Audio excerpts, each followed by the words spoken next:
കൊന്നിച്ചു മിനസാൻ welcome back to another video. ഞാൻ നിങ്ങളുടെ സ്വന്തം എക്സ്ട്രാ കോമിക്സോ. നമ്മൾ ഇന്ന് നോക്കാൻ പോകുന്നത് ദി ബിഗിനിങ് ഓഫ് ദി എൻഡിൻ്റെ season 3 episode 14 Malayalam manhwa explanation ആണ്. ഗൈസ്, ഫസ്റ്റ് ഓഫ് ഓൾ കീറ ബ്രോയ്ക്ക് ഞാൻ വീണ്ടും താങ്ക്സ് പറയുകയാണ്. കാര്യം പുള്ളിക്കാരൻ ഇന്നലെ നമുക്ക് സൂപ്പർ താങ്ക്സ് ചെയ്തിട്ടുണ്ട്. സോ ബ്രോയുടെ സപ്പോർട്ടിന് വളരെയധികം താങ്ക്സ് ഉണ്ട്. ഗൈസ്, നിങ്ങളെല്ലാവരും ഇതേപോലെയൊക്കെ സപ്പോർട്ട് ചെയ്ത് കഴിഞ്ഞാൽ നമുക്കത് വലിയൊരു മോട്ടിവേഷൻ തന്നെയാണ്. കാര്യം നിങ്ങൾക്ക് വേണ്ടി വീഡിയോ ചെയ്യാനായിട്ട് എനിക്ക് നല്ലൊരു ഊർജ്ജം കിട്ടുന്നതാണ്. സോ വീഡിയോ ആദ്യമായിട്ട് കാണുന്ന ഏതെങ്കിലും കൂട്ടരുണ്ടെങ്കിൽ ലൈക്ക് ചെയ്തും സബ്സ്ക്രൈബ് ചെയ്തും ഷെയർ ചെയ്തും പിന്നെ താഴത്തുള്ള ആ ഒരു ഹൈ ബട്ടൺ ചെയ്തും എല്ലാം കൊണ്ട് നമ്മളൊന്ന് സപ്പോർട്ട് ചെയ്യാൻ മറക്കണ്ട. അങ്ങനെ ചാപ്റ്റർ തുടങ്ങാൻ നേരത്ത് തീയനെയും ബാക്കിയുള്ളവരൊക്കെ അവിടെ കാണാൻ സാധിക്കുന്നുണ്ടായിരുന്നു. ആർത്തറാട്ടെ പെട്ടെന്ന് അവിടേക്ക് ഓടി വന്നിട്ട് ചോദിക്കുന്നുണ്ട്, അല്ല നിനക്ക് തന്നെ പറ്റിയ കുഴപ്പമൊന്നുമില്ലല്ലോ? കുഴപ്പമൊന്നുമില്ലടാ, അവൻ്റെ തലക്കെട്ട് പുറകിലേക്ക് ആരോ കൊട്ടിയതാണ്. കൊട്ടിയെന്നോ? നീ എന്താണ് ഈ പറയുന്നത്? അതൊരു വലിയൊരു അറ്റാക്ക് തന്നെയായിരുന്നു. അത് കാരണമാണ് എൻ്റെ ബോധം പോയത്. അത് എന്തായാലും ഒരു പവർഫുൾ ആയ അജുമിനിട്ര ചെയ്തൊരു അറ്റാക്ക് തന്നെയാണ്. മനസ്സിലായി. ആ സമയത്ത് കാർട്ടസ് പറയുന്നുണ്ട്, അവനെ പുറകെ നേരം ആംബുഷ് ചെയ്താണ്. ആ പിള്ളേരെ തിരിച്ച് കൊണ്ടുവന്ന വഴിക്ക് ആ പിള്ളേരെന്തായാലും രക്ഷപ്പെട്ടു. പക്ഷെ അവർ നമുക്ക് പിടിക്കാൻ സാധിക്കും. അല്ല, ആ പിള്ളേരുടെ നിങ്ങൾ ഫ്രണ്ട്സ് ആയിരിക്കുമോ? അതിന് വഴിയില്ല. കാര്യം ഒരു നോർമൽ സ്റ്റുഡൻറ്റിന് ഒരിക്കലും എന്നെ അങ്ങനെ നോക്കൗട്ട് ചെയ്യാൻ പറ്റത്തില്ല. ഇത് ഒന്നെങ്കിൽ കുറച്ചുകൂടെ സ്ട്രോങ്ങർ ആയിട്ടുള്ളവരായിരിക്കും, അല്ലെങ്കിൽ മാർക്കോസിനെ പോലെ ഒരുത്തനായിരിക്കും. അതെ, അതാണ് എനിക്കും തോന്നുന്നത്.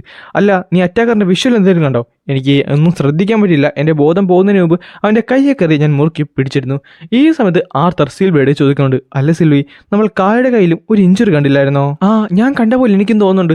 ആ സമയത്ത് അവൻ ചോദിക്കുന്നുണ്ട്, അല്ല നീ കായുടെ ഏരിയയിലല്ലായിരുന്നോ? അവിടെ നീ എന്ത് ചെയ്യുമായിരുന്നു? ആ സമയത്ത് ആർത്തർ പറയുന്നുണ്ട്, ഇതെന്തായാലും ചെറിയൊരു സസ്പിഷൻ മാത്രമാണ്. ഇപ്പം എന്തായാലും അതിനെപ്പറ്റി എന്നോട് പറഞ്ഞിട്ട് കാര്യമില്ല. ചുമ്മാ ഞാൻ അവിടെ ചെറുതായിട്ട് അങ്ങനെ പോയതാണ്. ആ സമയത്ത് അവൻ പറയുന്നുണ്ട്, എടാ എനിക്കറിയാം, കായനെ കാണാൻ നിർത്ത് അങ്ങനെ ഇരിക്കുന്നേ ഉള്ളൂ. അത് മാത്രമല്ല അവൻ വലിയ വർക്ക് ചെയ്യുന്നില്ലെന്ന് തോന്നിയല്ലോ, അവൻ ശരിക്കും ഡെഡിക്കേറ്റഡ് ആണ്. അത് ശരിയാണ്, അവൻ കാണുന്ന പോലെ ഒന്നല്ല, അവൻ അത്യാവശ്യം ഡിപ്പെൻഡബിൾ ആയുള്ള ഒരു ഹ്യൂമൻ തന്നെയാണ്. എന്നിട്ട് അവരെല്ലാം കൂടെ പൊട്ടിച്ചിരിക്കുവാണ്. അത് കഴിഞ്ഞ് കാണിക്കുന്നത് ക്ലാസ് ആണ്. തിയോനെ അറ്റാക്ക് ചെയ്ത ആരാണെന്ന് കണ്ടുപിടിക്കാൻ സാധിച്ചില്ല. അതിലുപരി കായ്ക്ക് ആ ഹുഡഡ് ഗായിനെ കിട്ടിയതുമില്ല. പക്ഷേ എന്നെ ബോധർ ചെയ്യുന്നത് കായ് എൻ്റെ പേര് ഒച്ചത്തിൽ വിളിച്ചുകൊണ്ട് മാത്രമാണ്. അല്ല, ഞാനിതൊക്കെ ഓവർ തിങ്ക് ചെയ്യുവാണോ? എനിക്ക് കായിനെ ട്രസ്റ്റ് ചെയ്യാൻ പറ്റുമോ? പക്ഷേ തിയോ പറഞ്ഞത് അവൻ കായിനെ ട്രസ്റ്റ് ചെയ്യാമെന്നാണ്. പക്ഷേ ആ ഒരു ഇഞ്ചുറി ആ സമയത്ത് ഗിഡിയൻ ചോദിക്കുന്നുണ്ട്, അല്ലടാ ഇതെന്തുകൊണ്ടാണ്? ഇത് കേൾക്കാൻ നേരത്ത് ആ തരം ഞെട്ടുകയും ചെയ്യും. എന്നിട്ട് പറയും ചെയ്യും, കോപ്പ് ഇതൊരു മെസ് തന്നെയാണ്. ആ സമയത്ത് അവൻ പറഞ്ഞിട്ട്, ഞാനോർത്ത് നീ ഏതോ ഗ്രൗണ്ട് ബ്രേക്കിംഗ് ഉള്ള ഇൻവെൻഷൻ കണ്ടുപിടിക്കുവാണ്. അതൊന്നും അല്ലല്ലേ? ആ സമയത്ത് ആൾ ചോദിക്കുന്നുണ്ട്, അല്ല നീ ഓക്കെ അല്ലേ? നിനക്ക് കുഴപ്പമൊന്നുമില്ലല്ലോ? കുഴപ്പമൊന്നുമില്ല. ഈ ഡിസിപ്ലിൻ കമ്മിറ്റിയിലെ ഓരോ സ്റ്റഫ്സൊക്കെ കുറിച്ച് ഓർക്കാൻ നടത്താണ് പ്രശ്നം എന്ന് പറയുകയും ചെയ്യും. അങ്ങനെ പുള്ളിക്കാരൻ ആലോചിക്കുന്നുണ്ട്, പക്ഷേ ഞാനെന്തായാലും ക്ലാസ്സൊക്കെ കുറിച്ച് ഫോക്കസ് ചെയ്യുന്നത് നല്ലതാണ്. കാര്യം രാവിലത്തെ 2 ക്ലാസ്സിനെ പറ്റി എനിക്ക് പ്രത്യേകിച്ച് വലിയ ഓർമ്മയൊന്നുമില്ല. നിൽക്കി എടാ, എന്നാ ഇതെന്തായാലും നിനക്ക് ഉപകാരപ്പെടും. അയ്യോ, ഇത് ലൈറ്റ് പ്രൊഡ്യൂസിങ് ആർട്ടിഫാക്റ്റ് അല്ലേ? നീ ബെസ്റ്റ് ആണെന്ന് പറഞ്ഞിട്ട് അവൻ നേരെ അവളെ പൊക്കി പറയുന്നുണ്ട്. അത് കഴിഞ്ഞ് കാണിക്കുന്നത് നമ്മുടെ ഗ്ലോറിയുടെ ക്ലാസ് ആണ്. അജുമിനേറ്റേഴ്സും കോഞ്ചേഴ്സും തമ്മിലുള്ള ഒരു ചെറിയൊരു ബാറ്റിലാണ് അവിടെ നടന്നുകൊണ്ടിരിക്കുന്നത്. ഇതെല്ലാം കണ്ടുകൊണ്ട് നമ്മുടെ ആർത്തർ ഒരു സൈഡിൽ ഇരിപ്പുണ്ടായിരുന്നു. അവൻ പറയുകയും ചെയ്യും, പക്ഷേ എനിക്ക് ഒട്ടും വിശ്വസിക്കാൻ സാധിക്കുന്നില്ല. മാർക്കോസോട്ട് ലൂക്കസിന് ഡയറക്റ്റ് കണക്ഷൻ ഉണ്ടായിട്ട് പോലും അവന് സസ്പെൻഷൻ മാത്രമേ കിട്ടിയുള്ളൂ. ഈ സമയത്ത് സിൽവി പറഞ്ഞിട്ടുണ്ട്, അല്ല പാപ്പ, മമ്മേനെ കണ്ടൊന്നുമില്ലല്ലോ? പേടിക്കുന്ന വേണ്ട, അവൾ എന്തായാലും വെയിറ്റിംഗ് റൂമിലുണ്ട്. നമുക്ക് എന്തായാലും ഇന്ന് രാത്രി അവിടേക്ക് പോകാം. ശരിയാണ്, ഇന്ന് പെട്രോളും ഡ്യൂട്ടി ഇല്ലല്ലേ? നിനക്കത് ഒട്ടും ഇഷ്ടമല്ലേ കള്ളിയെന്ന് പറഞ്ഞുകൊണ്ട് അവളുടെ നിര കയറുവാണ്. ഈ സമയത്ത് ഗ്ലോറി വന്ന് അവൻ്റെ അടുത്തിരിക്കുന്നുണ്ട്. അവൻ ചോദിക്കുകയും ചെയ്യും, അല്ല എന്തെങ്കിലും കുഴപ്പമുണ്ടോ? കുഴപ്പമൊന്നും അല്ലടാ, ഞാൻ സ്ഥിരമായിട്ട് പിള്ളേരൊക്കെ കൊണ്ടുവന്ന ഒരു ഡഞ്ചൻ ഉണ്ടായിരുന്നു. ആ ഡഞ്ചനായിട്ട് ഇപ്പം കൗൺസിൽ ക്ലോസ് ചെയ്ത് കളഞ്ഞു. എന്തോ ലാൻസിനെന്തോ ഇൻവെസ്റ്റിഗേറ്റ് ചെയ്യണമെന്നാ എന്താണൊക്കെ ഒരു പറയുന്നുണ്ട്. അതെനിക്ക് ഒട്ടും ഇഷ്ടപ്പെട്ടിട്ടില്ല. അല്ല, അപ്പോൾ ഈ സെമിസ്റ്റർ ട്രിപ്പ് കാണത്തില്ലേ? ട്രിപ്പുണ്ട്. നിങ്ങൾക്ക് എന്തായാലും ഒരു ലോവർ ഡഞ്ചൻ കിട്ടാൻ ചാൻസ് ഉണ്ട്. പക്ഷേ ആ ഡഞ്ചൻ വളരെ എളുപ്പമാണെന്നുണ്ടെങ്കിൽ നിങ്ങൾ എന്നെ പറഞ്ഞിട്ട് കാര്യമില്ലെന്ന് അവൾ പറയും ചെയ്യും. അത് കഴിഞ്ഞ് കാണിക്കുന്നത് അന്നേ ദിവസം വൈകുന്നേരമായിട്ടുണ്ട്. നമ്മുടെ ആർത്തറും ടെസ്സും എല്ലാവരും കൂടെ ഒന്ന് പ്രാക്ടീസ് ചെയ്തുകൊണ്ടിരിക്കുകയായിരുന്നു. അവർക്ക് 2 പേർക്കും മതിയെ. അവൻ പറയുന്നുണ്ട്, എന്തായാലും ഇന്നത്തേക്ക് ഇത് മതി. അല്ല, നമുക്കൊന്ന് കൂൾ ഡൗൺ ചെയ്താലെന്ന് പറഞ്ഞിട്ട് അവരായിട്ട് ആ വെള്ളത്തിൽ കാലിട്ടുണ്ട് ഇരിപ്പുണ്ട്. ഈ സമയത്ത് അവൻ ചോദിക്കുന്നുണ്ട്, അല്ല നിനക്ക് വേറെ കുഴപ്പമൊന്നുമില്ലല്ലോ? എന്തെങ്കിലും റിജക്ഷൻസോ എന്തെങ്കിലും സിംറ്റംസോ ബീസ്റ്റ് നിന്ന്? കുഴപ്പമൊന്നുമില്ല, ആ ക്ലാസ്സിലാണ് അത് അവസാനമായിട്ട് വന്നത്. അങ്ങനെയാണെന്നുണ്ടെങ്കിൽ പിന്നെ വലിയ ഇഷ്യൂ ഒന്നും കാണാൻ ചാൻസ് ഇല്ല. ഇനി എന്തെങ്കിലും നിനക്ക് ഇഷ്യൂ തോന്നിക്കഴിഞ്ഞാൽ നീ എത്രയും പെട്ടെന്ന് തന്നെ എന്നോട് അല്ലെങ്കിൽ ഗുഡ്സ് കാർഡ് പറഞ്ഞേക്കണം. കാര്യം ഗ്രാംസ് എന്തായാലും ഇപ്പോൾ തൽക്കാലം ഇവിടെ ഇല്ലല്ലോ. കുഴപ്പമൊന്നുമില്ല, എന്തെങ്കിലും ഉണ്ടെങ്കിൽ ഞാൻ പറഞ്ഞേക്കാം. പിന്നെ നിൻ്റെ വേറെ കുഴപ്പമൊന്നുമില്ലെങ്കിൽ ഇങ്ങനെ തന്നെ പോയിക്കോ, ഞാൻ ഒരു 2-3 ആഴ്ചക്കുള്ളിൽ തന്നെ നിൻ്റെ കോറ് വേണമെന്നുണ്ടെങ്കിൽ എന്ന് പറയാൻ നേരത്താണ് പെട്ടെന്ന് അവൻ്റെ മുഖത്തേക്ക് അവൾ വെള്ളം കോരി ഒഴിക്കുന്നത്. അവൻ ചോദിക്കുന്നുണ്ട്, അതെന്ത് കൊമ്പിനെ ചെയ്താ? നീ നല്ല ചൂടെടുത്തിരിക്കുകയല്ലേ, ഒന്ന് കൂൾ ഡൗൺ. അങ്ങനെയാണല്ലേ? പക്ഷേ ഞാൻ എൻ്റെ അസിമുലേഷൻ ട്രെയിനിങ് ഫിനിഷ് ചെയ്ത് കഴിഞ്ഞാൽ നമുക്ക് ഫുഡ് കഴിച്ചാൽ പോയാലെന്ന് ചോദിക്കാൻ നിർത്ത് അവനായിട്ട് അവളുടെ മേത്ത് വെള്ളം കോരി എറിയുന്നുണ്ട്. അവളവിടെ ദേഷ്യം വരും ചെയ്യും. ആ സമയത്ത് അവൻ പറയുന്നുണ്ട്, അയ്യോ നീ കുറച്ച് ചൂടല്ലായിരുന്നു, അപ്പോൾ ഒന്ന് കൂളാക്കാൻ വേണ്ടി ഞാൻ പറഞ്ഞു. അവർ തമ്മിൽ വെള്ളം അങ്ങോട്ടും ഇങ്ങോട്ടും ഒഴിച്ച് കളിക്കുകയും ചെയ്യും. അങ്ങനെ കുറച്ച് നേരം നിൽക്കുന്നുണ്ട്. അവൾ പറയും ചെയ്യും, മതി എനിക്കിരുന്ന് തണുക്കാൻ തുടങ്ങി. അത് തന്നെയാണെന്ന് പറഞ്ഞിട്ട് അവരവിടെ ഇരിക്കുന്നുണ്ട്. ഈ സമയത്തായിട്ട് അവരുടെ കൈ തമ്മിൽ ഇങ്ങനെ മുട്ടാൻ നേരത്ത് പെട്ടെന്നാണ് പറയുന്നത്, കൊള്ളാം, നിങ്ങൾ രണ്ടുപേരും കൂടെ ഇവിടെ നിന്ന് അടിച്ചു പൊളിക്കുവാണ്. ആർത്തറാട്ടെ നേരെ തിരിഞ്ഞ് ഡയറക്ടർ ഗുഡ്സ്കെ എന്ന് പറയാൻ പോയപ്പോഴാണ് അവൻ ശരിക്കും ഞെട്ടിയത്. കാര്യം പുള്ളിക്കാരുടെ ഫുള്ളി ഇഞ്ചോർഡ് ആയിരുന്നു. ഇത് കണ്ടപ്പോൾ തന്നെ ടെസ് ചാടി എണീറ്റു. എന്നിട്ട് നേരെ അവളുടെ അടുത്തേക്ക് ഓടിയിട്ടുണ്ട്. അല്ല മാസ്റ്റർ, ഇത് എന്ത് പറ്റി? കുഴപ്പമൊന്നുമില്ല ഡിയർ, ഞാൻ ഓക്കെയാണ്.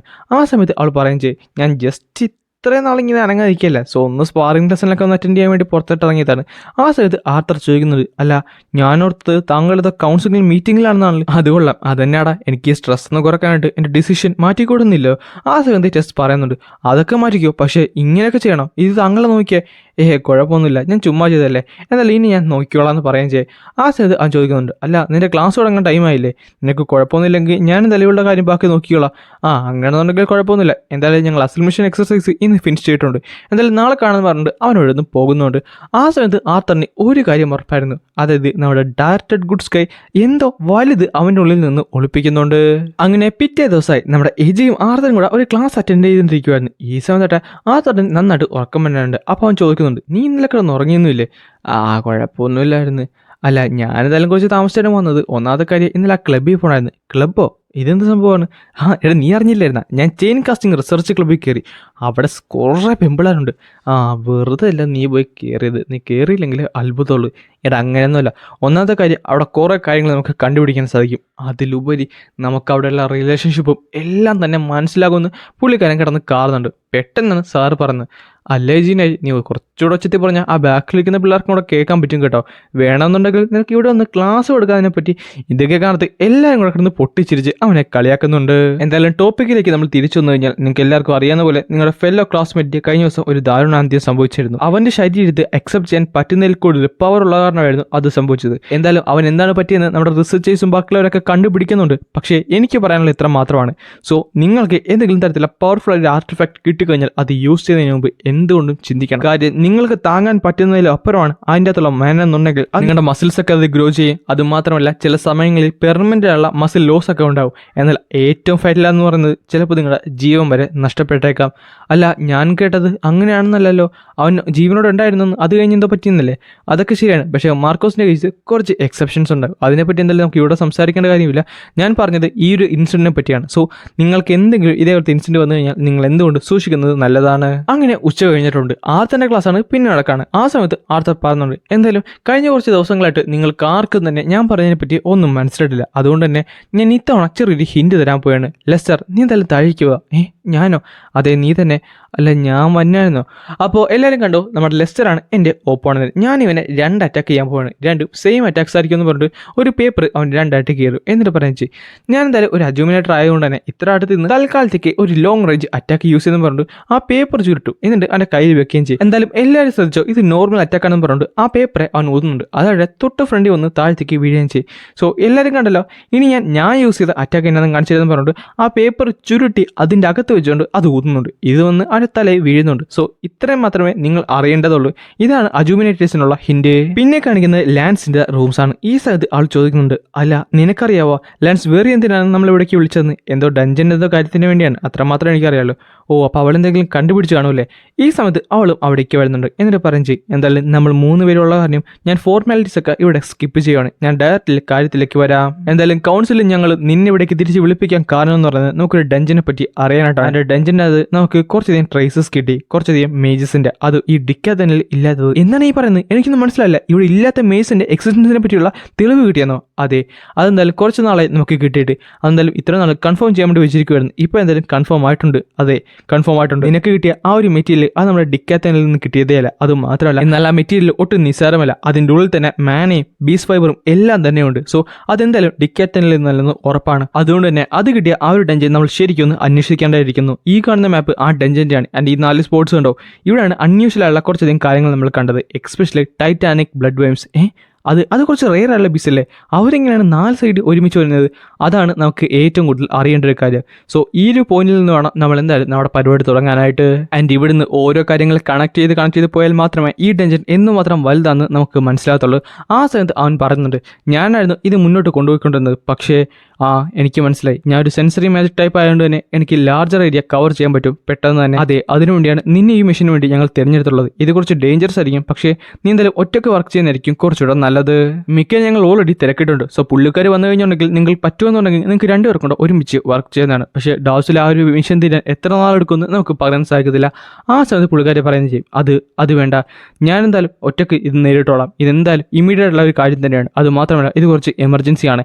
ഞാൻ എന്തായാലും ആ ഡെഞ്ചിനെ പറ്റി ഫുൾ പഠിച്ചിട്ട് ഉറപ്പായിട്ടും തിരിച്ചു വന്ന് കാര്യങ്ങൾ ഡീറ്റെയിൽ ആയിട്ട് പറയുന്നതായിരിക്കും എന്ന് പറഞ്ഞുകൊണ്ടാണ് ഈ ഒരു ചാപ്റ്റർ ഇവിടെ അവസാനിക്കുന്നത്.